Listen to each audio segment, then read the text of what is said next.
नमस्कार, CM24 live news मध्ये आपलं स्वागत आहे. मी संपादक संजय कुमारजी गायकवाड. पाहूया आजच्या काही ठळक घडामोडी. काल जे 10 तारखेला पूर्णा पंचायत समिती सभापतीपदी खूप अटीतटीच्या लढतीमध्ये अपक्षांचा सभापती पदावर विराजमान झाल्याबद्दल मी पूर्ण आपल्या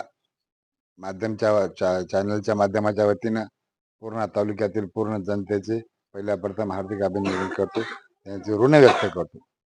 या सभापती पदासाठी आम्हाला पूर्ण कष्ट खाणे लागले म्हणजे त्याचे कारण कसे, आम्ही अपक्ष होतो. मुळात तर आम्ही बीजेपीचे होतो, पण बीजेपीने तिकीट दिलं नसल्यामुळे अपक्ष उभं टाकलं होतं आम्ही, आणि अपक्ष उभं टाकण्यामध्ये आम्हाला खूप संघर्ष करावा लागला.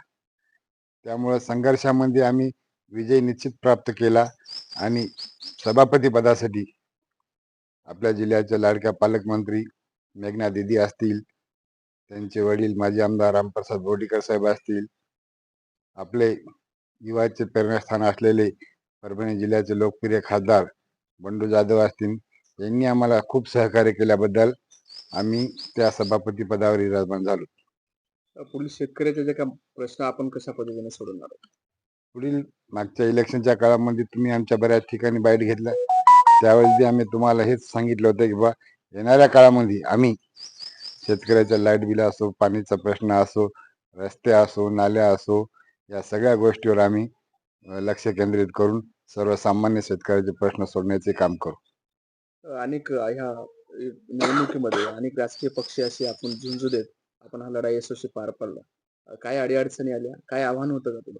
या आमच्या सर्कलमध्ये राजकीय पक्षाचा तर विशेष राहिला नव्हता, मतदार आणि धनदानगी अशी लढाई या सर्कलमध्ये झाली होती.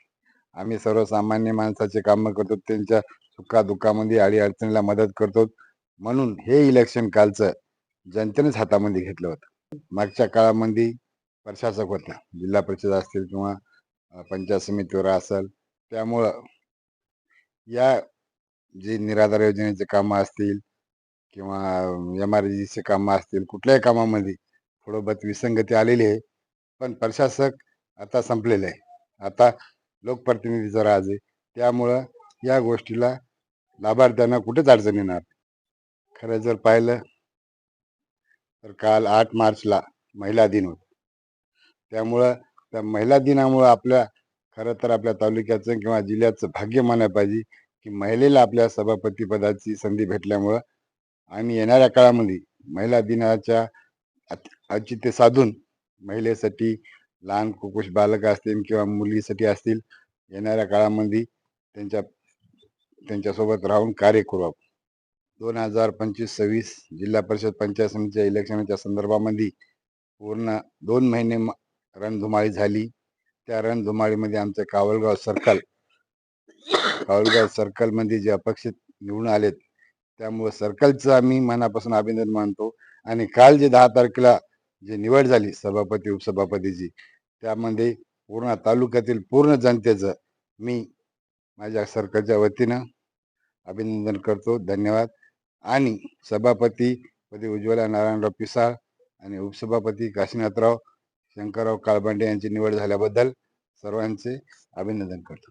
सर्वप्रथम सर्वांना जय मानव. आणि पुन्हा पंचायत समिती निवड झाल्याबद्दल मी जनतेला म्हणजे असं जे माझ्यावर जबाबदारी सोपवलेली आहे ते पूर्णपणे मी माझी पार पाडेल. ज्या योजना असतील त्या आम्ही पूर्णपणे महिलांना सहकार्य करू. सर्वजण माझे म्हणजे सहकारी असतील, सगळे असतील, तर ते सर्वजण सत्कार, हार वगैरे, फुल नाही फुलाची पाकळी सर्वजण आणतच आहेत, पण त्यांच्या म्हणजे कोणत्याही ह्याला मी कमी पडणार नाही की त्यांचं ते ऋण आहे ते पूर्णपणे मी माझं पार पाडण्याचं काम करेल. आणि महिलांना पण जे काही होईल माझ्याच्यानं सहकार्यामधून म्हणजे कामामधून म्हणा किंवा असं घरगुती पण म्हणा, जे माझ्याच्यानं होईल ते मी पूर्णपणे पार पाडेल. कावलगाव सर्कल मधील, पूर्णा तालुक्यामधील सर्व जनतेचे मी आभार मानते